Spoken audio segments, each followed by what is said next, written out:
Thanks for coming back. I'm Leanna.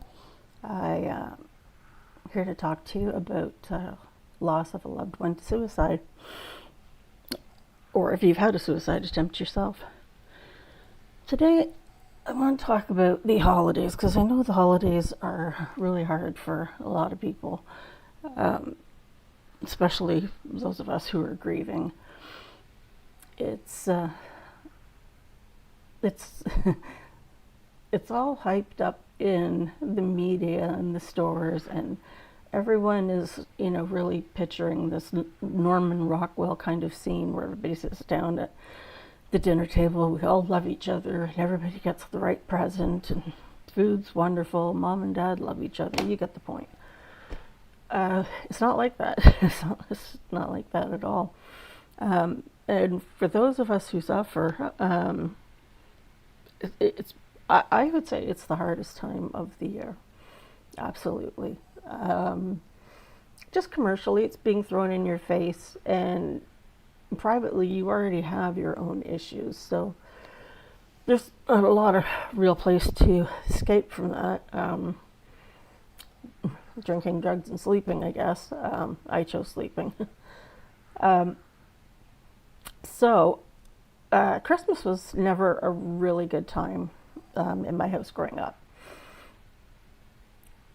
For some reason, even before I knew my mother was an alcoholic, for some reason I was always sick on Christmas morning. Usually by about 2 o'clock I was better, but I couldn't go down and open my presents. I was usually vomiting up until about noon. We later found out that's because of poor use with kitchen utensils from my mother. She would chop up chicken on the breadboard and then put everything else on it. So later on, when my mom became an alcoholic, Christmas was actually still really good. We had a lot of great memories, with our stockings and the orange in it, getting the presents that we wanted. My brother and I always finding out what the presents were before we got them. Having family over, my mom and my nan cooking dinner in the kitchen, and everybody's kind of yelling and screaming at each other and calling each other names, but there's not a lot of seriousness in it. Once my brother and I had children, became a little more important to go over to my mom's. My brother and I really liked the traditions that we had. While we didn't really appreciate them growing up, we were parents. We wanted to provide that same sort of Norman Rockwell image for our kids at Christmas time. And I don't think we did a poor job, but it is a lot of pressure. And when you're already under mental strain anyways, it's a great pressure. So for me personally, my whole suicide nightmare started 19 years ago on December 19th, right up to the 27th of January. So that whole period for me is a really, really hard time. My grandmother went missing the night of the 19th, or the day of the 19th. Nobody could find her. It was a fairly warm day, kind of like this year. They finally found her over at the local mall. The police brought her back and found out she had Alzheimer's. Nobody was looking after her. And I remember my brother phoned and he said, Nan's missing. And I said, oh no. And we talked a little bit more, and he called me. He said, Lee, I don't know what to do. You got to do something. And I said, I can't do anything. I'm getting induced tomorrow with my baby. I can't go running around town. I have to be up at 7 o'clock to go have a baby tomorrow. Anyways, my husband jumped in. They found her. Things were said. That was great and everything. My father and his wife, more so his wife, had phoned me probably about 2 weeks before Christmas and asked me if it was okay to invite my brother to Christmas. And I said, it's your house, invite him if you want to. She said, well, I know you guys aren't getting along. I said, we're getting along great.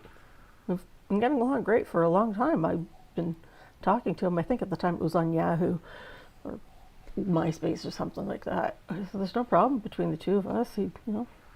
And she said, okay, well, I just wanted to make sure or whatever.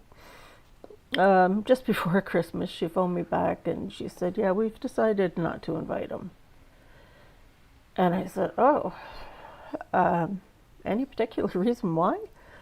And she said, well, your Uncle Glenn is coming and, he's bringing his friend.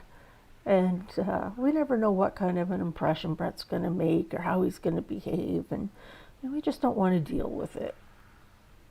And I thought, well, his Uncle Glenn, he's family. I'm sure he's seen it before. We've been out at the cottage for weeks and weeks together. It's not a surprise about Brett's behavior sometimes. Regardless.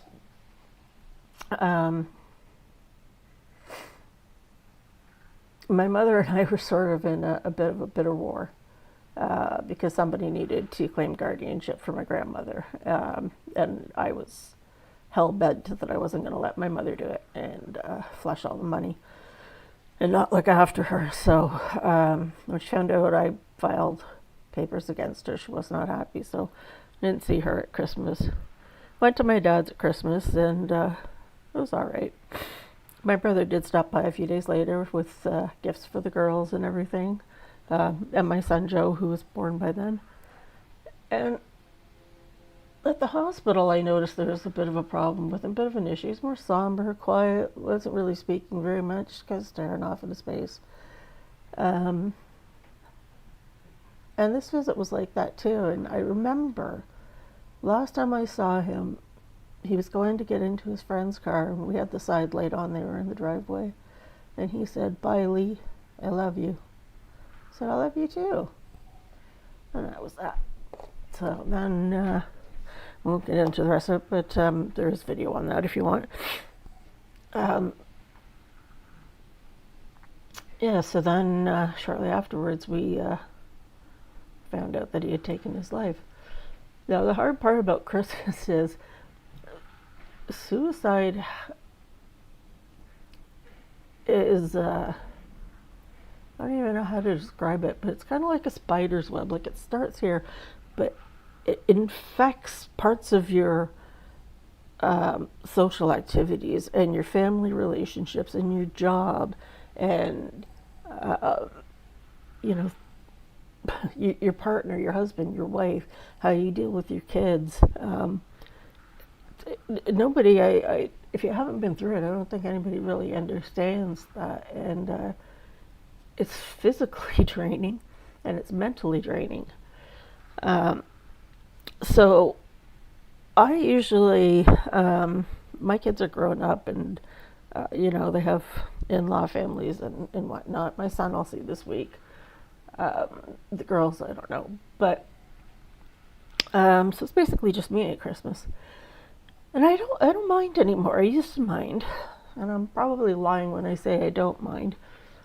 But I've gotten accustomed to it, I guess.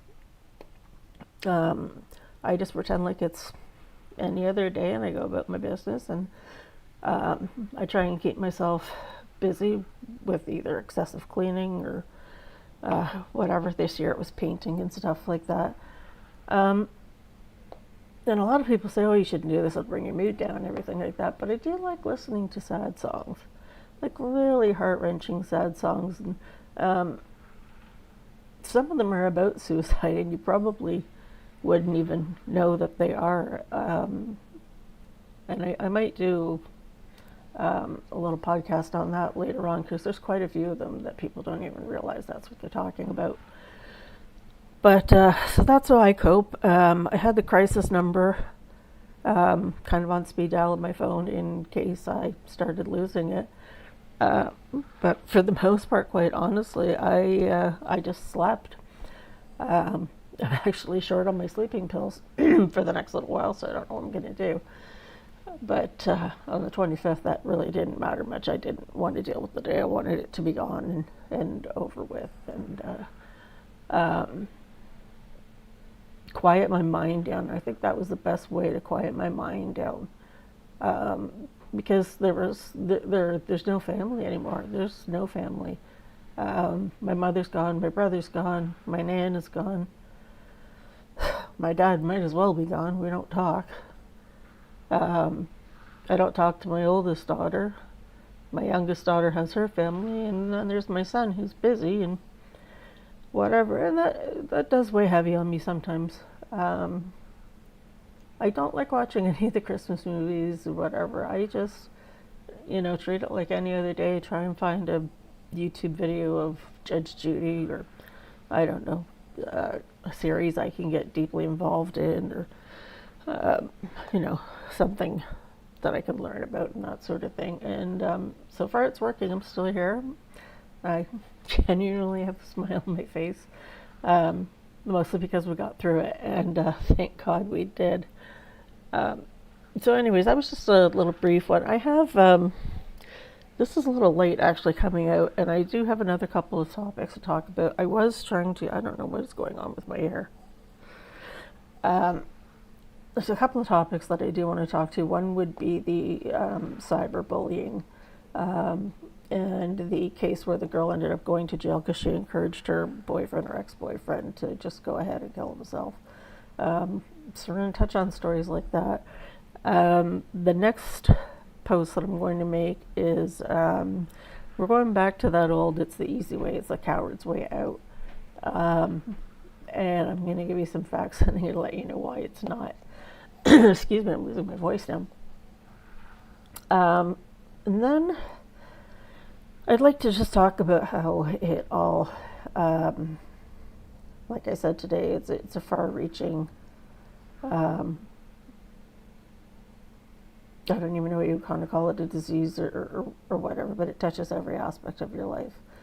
And I kind of want to get into that, and just so people know who are going through it, that, it's not just you.